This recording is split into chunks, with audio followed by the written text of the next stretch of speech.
Que paso, fans of cinema? This is Jaime and Fuego from Fuegotainment, and I am joined by my cohort in all things scary, Cecil Laird, here with the horror show. Yeah, so this is another bit of Crossing the Streams, or at least we thought it was going to be befitting of Crossing the Streams initially. This was the new flick by Eli Roth, the second one in the last month or so that we've seen. Yep. Yeah, this was Knock Knock. Yeah. And we should not have answered. Ah, you beat me to it. It was almost too easy. Now, this was one that, unlike The Green Inferno, his film that just came out in September, which was delayed like 2 years, this is one that, you know, smaller, like less press, less publicity. I don't even think it got like a major theatrical release. I mean, we had to go to the Valley Art Harkins here on Mill Avenue in Tempe just to be able to see it, and I think it's only around for like a week or so, right? Yep, it's a 1 week occasion playing here at the very small theater here in Arizona. Nice though. Yeah, not too bad.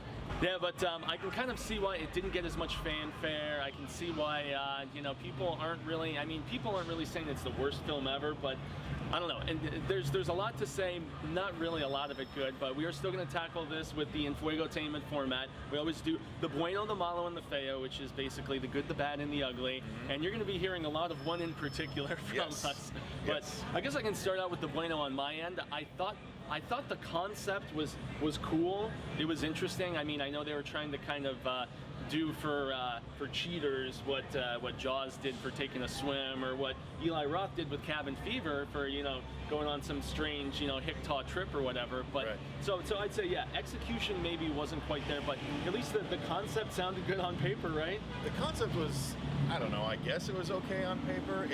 It's basically a reverse gendered Funny Games. Yeah, I don't know if you've seen that or not, but it's a home invasion movie with two people. This time it's two girls instead of two guys, and I just, I mean, I guess if I'm gonna go with a Bueno, I liked the family dynamic that was set up at the beginning of the movie and then quickly exited the movie. Yeah. And then I was left with Keanu Reeves that was very much not the Keanu Reeves from John Wick, who I really enjoyed.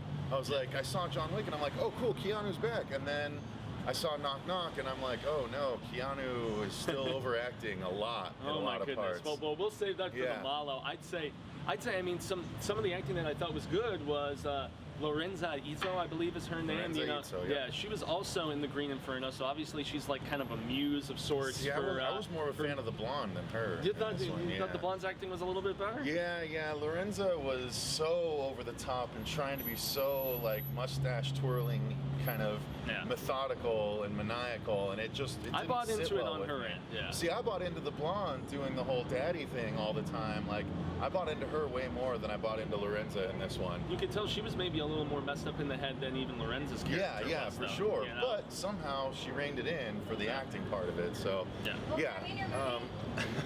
let's get into the well. Since I don't there's know, not too much else Bueno to discuss, I mean, there was no gore. There was.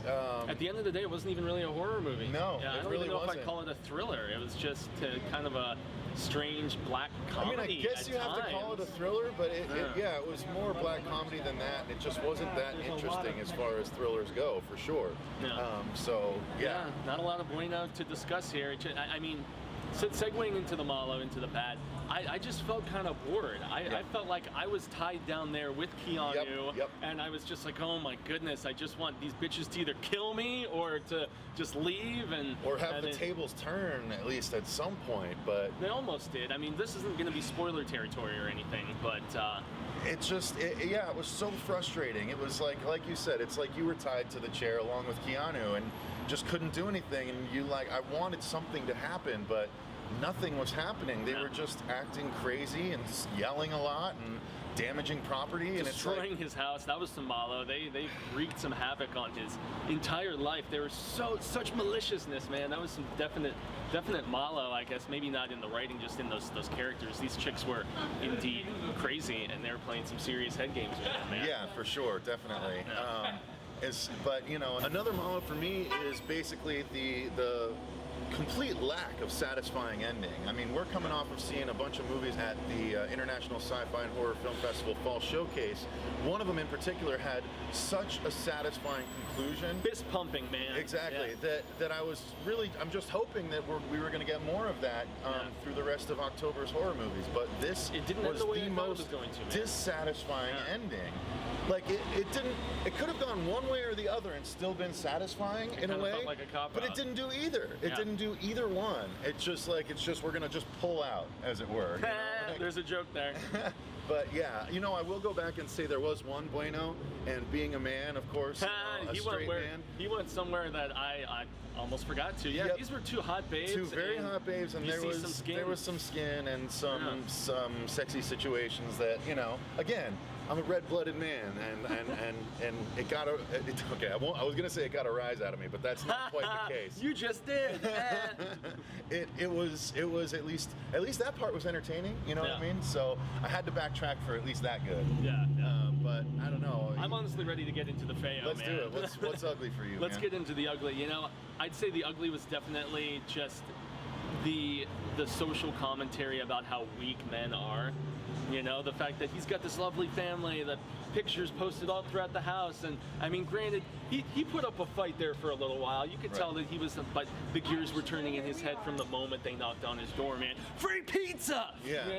But yeah, and that's another ugly for me is that Keanu's a crappy actor. Chocolate with sprinkles. And it was not good this time. He's good in certain roles. I mean, granted, he's solid in like an action type role where he doesn't have to really say as much. And like a John Wick or like the first Matrix. I'm not going to talk about the second and third. Or even Speed. He was quiet in Speed for the most part. Yeah, when he doesn't have to say very much and he doesn't have to overly emote, then he's passable. But when he was doing the monster, I was like, oh my goodness, this so is bad. some It was like ugly watching acting. Carrie Ewells do the claw in Liar Liar. That's what it seemed like to me. Like it was so bad. Like it was so he was trying so hard. And then there were some things that he was yelling at when he's tied up at one point. That you're just like, oh, dude, come on! This is hurting my ears. This is not good. The girls acting really outshone him by far, by a long shot. Which is not a good thing to say from someone that's been in the business for as many years as Keanu has. You know what I mean? Okay, he needs to stick more to those roles, like we mentioned, where he can just wear blood and kind of have an occasional one-liner. That's about it. That's what you're good for, Keanu. Sorry. Unfortunately, that seems to be the case. The ugly for me is just.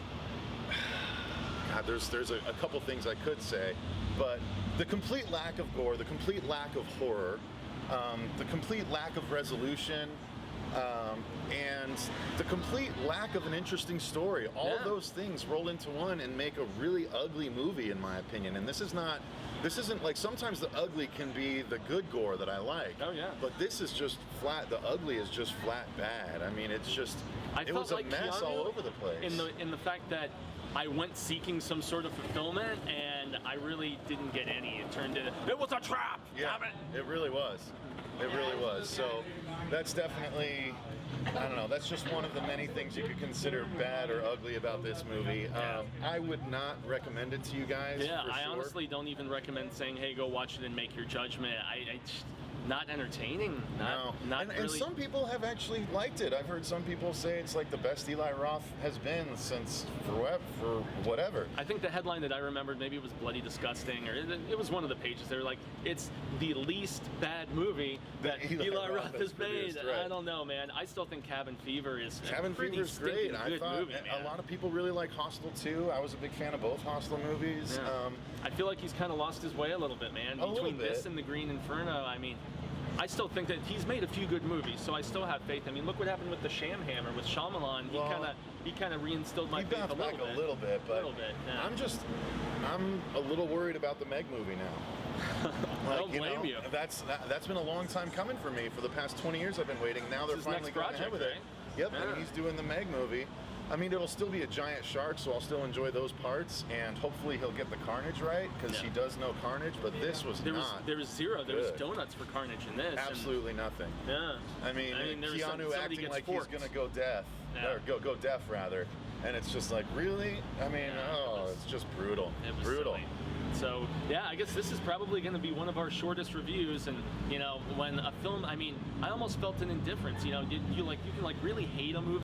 Having that much fun talking about it. I just want to kind of strike it from my memory. Yeah, really. So. I mean, yeah, it's the little tagline here is one night can cost you everything, and I say it cost me about $8 in an hour and a half of my life, and that's something I'm never gonna get back. Never. Damn you, Eli Roth. I was fine with some of the others, but this one just fell flat. Didn't jive. So I guess I want to extend a grande gracias for listening to our forewarning about the knock and telling you, as Cecil said, don't answer that door, man. It's not worth it, man. It's not worth it. Who's there? Yeah. Not a good film. Even if they say they've got free pizza or free poontang or whatever, it's just not worth it, man. So wait, I got it for you.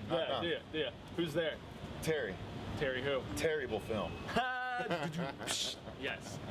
Yeah, we got these jokes for days, man. That was like a popsicle stick joke, and that's about the extent of quality humor that we had in this too. You're not going to have a lot of fun with Knock Knock. So, but hey, if you want to watch it, you know, hey, enter at your own, or let them in at your own risk. Yeah, let them in at your own risk, exactly. So yeah, I've been Jaime and Fuego. You can find me on all social media sectors, just at Jaime and Fuego, like you're seeing spelled below. And Cecil's got all kinds of info to tell you about our channel, where we cover horror that's actually worthwhile and really scary. So yes, exactly. That is thehorrorshowchannel.com or youtube.com/thehorrorshowchannel. We do actual horror movie reviews, as we thought this might be, but not so much. We do how-tos, comedy sketches, celebrity interviews, con coverage, let's plays, artist spotlights, and we've got a brand new horror short coming out probably within the next couple months. So tune in for that. Check us out on social media at Horror Show 666 or The Horror Show 666 on the Instagrammies. Yeah. And make sure you check us out, guys. We try and choose only good movies to review, so this doesn't happen very often. Yeah, so this doesn't fall into that criteria. Right. So yeah, hopefully the next time you see us talking about cinema for Infuegotainment, crossing the streams with the horror show, it will actually be a better film. So until next time we get to discuss some cinema here on Infuegotainment, let's finish it like the horror show. All right, we can do that. All right. Stay scared. This one Not with really, this one. No, this one won't do it. Sorry, no dice.